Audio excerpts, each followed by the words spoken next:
It's time to level up, and this time we're making scale mail. I'll walk you through how to make the actual weave, and then how to turn that scale mail piece into a shoulder pauldron. And don't worry if you're new to the world of medieval crafts, it's actually simpler than you might think. And by the end of this video, you'll be ready to be the prettiest knight in the kingdom. Or the toughest, or the coolest, or whatever. Everybody loves scale mail. Some housekeeping before we get into this is I appreciate the feedback I received on the very first tutorial I ever did on chainmail that the background music was drowning out my voice, which is already soft to begin with, and I don't have a microphone. So this time around, no background music, clear, loud voice, and let's get into it. Here are the supplies you need. Whether you're making chainmail or scale mail, you will need 2 pairs of pliers. I prefer a hook nose and a needle nose plier as I feel that gives me the most dexterity when opening and closing the rings. Next, you obviously will need your scales. These are the galvanized scales in a size large from theringlord.com. Unfortunately, this particular product is no longer sold on their website. I was going to leave some options for you to buy steel scales from somewhere else, but I did some research and apparently nowhere sells them anymore. So I'm not exactly sure what's going on with that. If you know of a place, please leave it in the comments. Anyways, next on the supply list is some jump rings. I am using some leftover bright copper anodized aluminum rings. I think I said that right. These are probably the only aluminum rings I have left. I don't really care about them. I don't prefer them. But I figured a different contrasting color on the scales would work best for visualizing. In summary, here is your supply list for making scale mail. And now we're going to talk about the math. I know, I'm sorry, but bear with me. To determine the number of scales you will need for your project, you first need to know the size of your scales. Wherever you're buying these scales will have the dimensions listed somewhere on the listing. These large scales are 7/8 of an inch across and 1 3/8 of an inch down. Once you have the size of your individual scales, you can estimate the size of a 4-scale unit. Now please prepare for the tripod to fall. There it goes. Please subscribe so I can get a better tripod to film these tutorials. My current method is a wire coat hanger that I put my head through and bent up one side. Okay, back to the math. I had originally intended to show you how to measure the size of your scales and then measure those scales in a 4-scale unit and then account for overlap and all of this stuff, which you do not need to know. All you need to know is the amount of scales per square foot, and then you figure out how many square feet approximately in the project you're making and what size of scale you want to use. And now here is a very handy chart because I know we all love charts. This was the easiest way that I could figure out how to break down the math on it. Math is absolutely not my strong suit. So if you have any other questions, you can let me know, or, online is a great resource to find people that actually know what they're talking about. What I do know is how to make some simple scale mail. Let's start with prepping the rings. Each scale in your project will require 2 rings to attach it. So, get ready for some hard math. Really, it's just the number of scales you need doubled. That's it. Here's the chart again for you. I spent quite a bit of time making that chart in Canva. So, look at it, please. That extra 10 to 20% is very important with your rings and with your scales, because sometimes rings get lost because you accidentally throw your scales everywhere, and it's very frustrating, and you're bound to not pick some of them up. Anyways, also some of them come broken, especially if you're dealing with aluminum rings. As far as prep goes for your rings, it's pretty simple. Unlike chainmail, where you have to fully close and fully open different percentages of your rings, you are just going to fully open all of the rings that you will be using. When I was first learning how to weave the scales together, I found it a bit tricky, so I've tried to explain it in the most straightforward way possible that I could figure out. You're going to start with 2 scales and put them bowed sides together, or front sides, the convex side, the side that sticks out. Then take an open ring, put it through the top of both scales, and close the ring, like so. And this is the beginning of your first 4-scale unit. I like to think of them in terms of 4-scale units because it helps me understand that it's all just units of 4 rings and 4 scales joining together. To help visualize what I'm talking about, this is the backside of a small shoulder pauldron that I've previously made.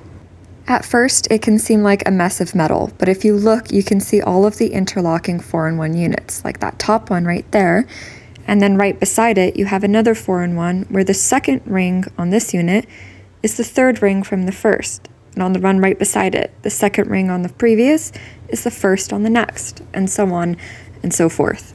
I have really found, much like chainmail, this is one of those things that you have to stare at until you get it, if that makes sense. So if you need to pause or rewind, like feel free to.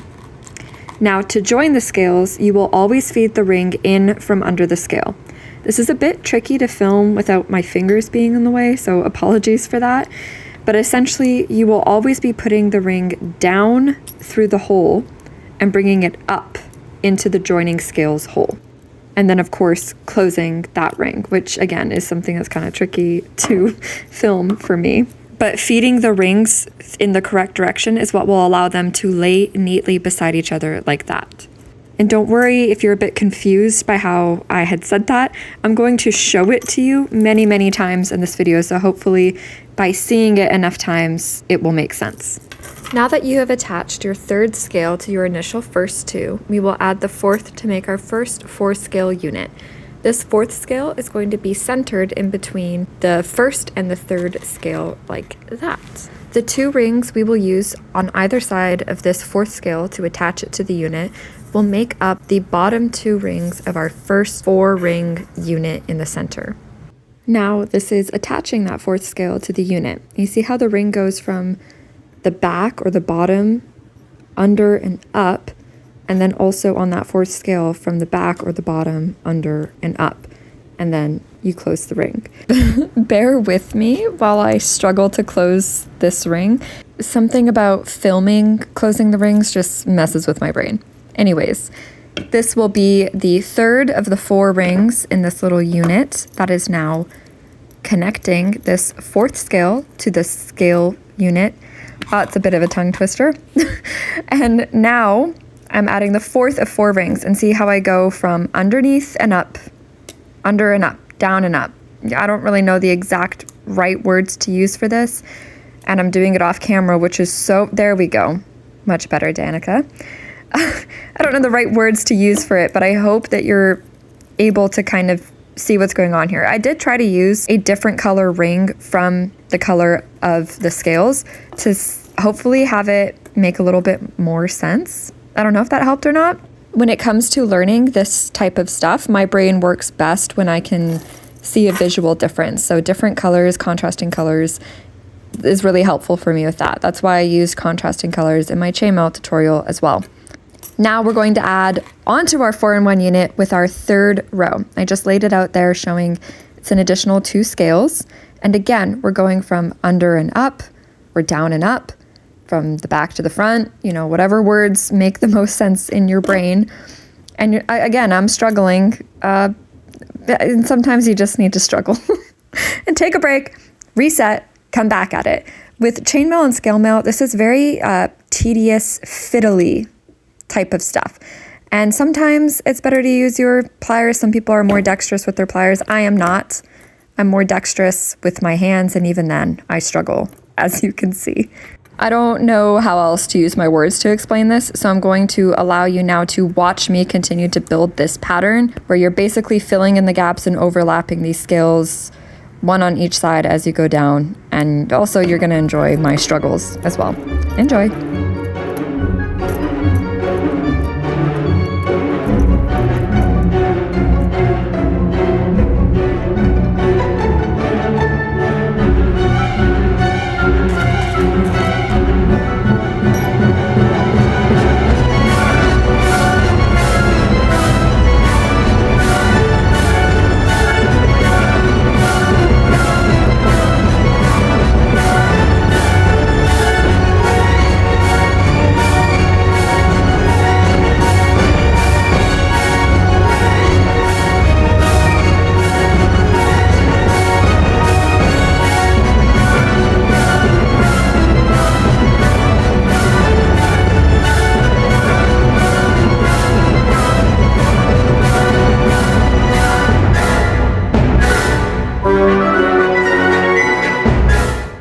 understand that it's probably a bit painful to watch, but here I am now putting that fourth row in. I had shown on screen where it would go, and here is me now hooking it up to our lovely little pauldron that we're getting started here. And they nestle the in-betweens. So the whole pattern is basically overlapping and nestling these in-between spots where you want to be looking more at completing these 4 ring units than trying to think of it in terms of scales. At least that's the way that it works for my brain. Hopefully it works for yours too if we're brained the same. That's not a real phrase at all. Anyways, so now you can see I just made the bottom corner of that 4 ring unit, aka the 3rd ring in a 4 ring unit. And now the 2nd ring to attach this new scale will complete that unit and be the 3rd ring in the unit right next to it. I hope that this makes sense. I will again let you observe me making this pattern in a form of visual learning, visual osmosis learning. See, now I'm just throwing words out that I don't really know how to use properly. Anyways, I will let you watch me make this because I feel I've explained it as much as I can explain it, but I'll let you enjoy better music this time. Well, okay, better being relative. Copyright-free music that maybe isn't as anxiety-inducing.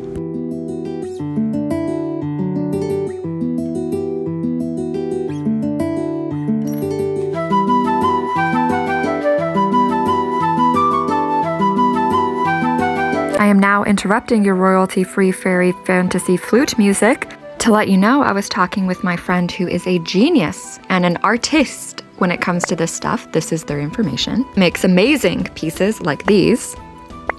He's incredibly talented, and he was telling me that he has a method where he creates a seam down the center of scale pieces that allows it to sit better on your shoulder and like form more to the body.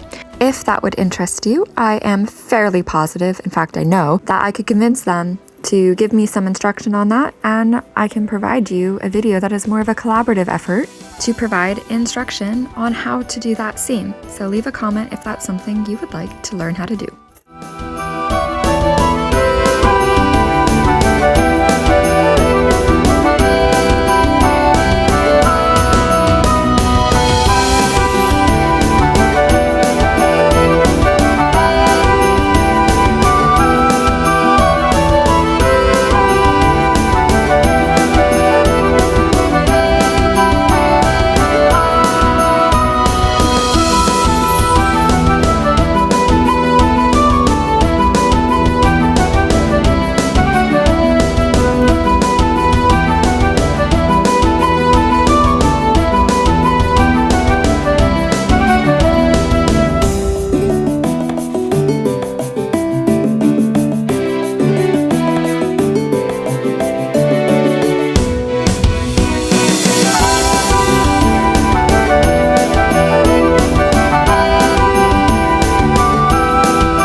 Moving away from scales, I'm now going to show you how I made this chain to attach my scales to each other to work as the pauldron type thing. I know they're not technically pauldrons, but if you can think of a better word, leave it below. This piece is attached by a chain across the front of your shoulders, a chain across the back, and then one chain underneath each arm. I made the chain going across the front of your shoulders, the one I'm pointing at in this still frame right here, the most ornate, I guess, because it's the one that people will see. The best anchor points I found in my experience was to anchor this front strap to the top scale of each shoulder caplet, pauldron. I don't know the right word. The second chain I attached between the second and the third scale down on the back side of the shoulder piece. And I found that gave me enough space to get my head through and keep it Keep it steady, still. For under the arm chains, I attach them to the outermost scale on either shoulder piece. So the last scale in the last row on either side. Making the chains for this piece is actually super simple. So for that front chain, the one that I made the most ornate, it's one closed ring. Or no, I'm sorry, I just lied to you. It's one open ring and 4 closed rings. You are essentially making the 4-in-1 units from chainmail that I showed you previously. Here, somewhere on the screen, look at me being a real content creator. But what you're going to do is attach the next open ring different, like you're not going to weave it down and up through them when they're laying a certain way. All you're going to do is take 2 closed rings, loop your open one through it, put 2 more closed rings on it, close it up, boom, you're making a chain. Obviously, you can choose to make this style for all of the chains on your piece if you want it to all look a little bit cooler. For me, I was focusing more on the chain that would be seen, and the ones that weren't seen, I did the exact same pattern, but I only did 2 closed rings per open ring, so it was just a single ring chain rather than this double, single, double, single. I also used different size rings. So my open ring was a size bigger. I can't remember exactly what size. I'll put it on the screen here. And then my smaller rings were the 16 gauge, 5/16 of an inch ring. So it just made it a little more visually interesting. On the chains under my arms and going behind my neck, I didn't really care. And also running out of rings. And so I did it this way. And that's what your chain will look like. Obviously, you just keep going. For the length of that front chain and the length of your back, measure between the high points of either of your shoulders and then give yourself about an inch, maybe a little bit more on that measurement in the front and in the back so you can get your head through. To demonstrate this, here is Danica. That's me. Here I am. I am now demonstrating the measurement process for the front chain. As I said, it's from peak to peak on your shoulder in the front. And then I said about an inch or an inch and a half before, but honestly, it's probably closer to like 2¼ inches that you add so that it can get over your head and kind of drape a little bit in the front too, but not too much that your shoulder pauldrons or whatever we're gonna call them fall off. For the back, do the exact same. However, do not add as much ease to your measurement as you did to the front. You want the back chain to be a bit more taut than the front chain. Now for a saucy little under the arm moment.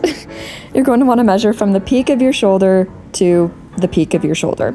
And then you're going to add again about 2 inches, I would say, of ease to that measurement so that it's not tight under your arm and digging into your armpit.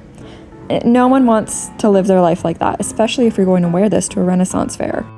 And now that we know how to take our measurements for our chains, I will demonstrate how to put this thing on. Much like pants, we put it on one limb at a time. One arm through the armhole chain, and then the other arm through the other armhole, and then slip it up and over your head. That's why the ease in the measurement is so important, so that it can get over your head. Do a bit of finagling to make sure everything is laying flat and your scales are all laying flat just how you want. And there you have it. This is how the final product sits on my body, but it will sit the same on your body. That's how all of the chains connect, and I hope you enjoyed. Now, I'm going to force you, if you want to stay, to watch me dance. All right, bye-bye.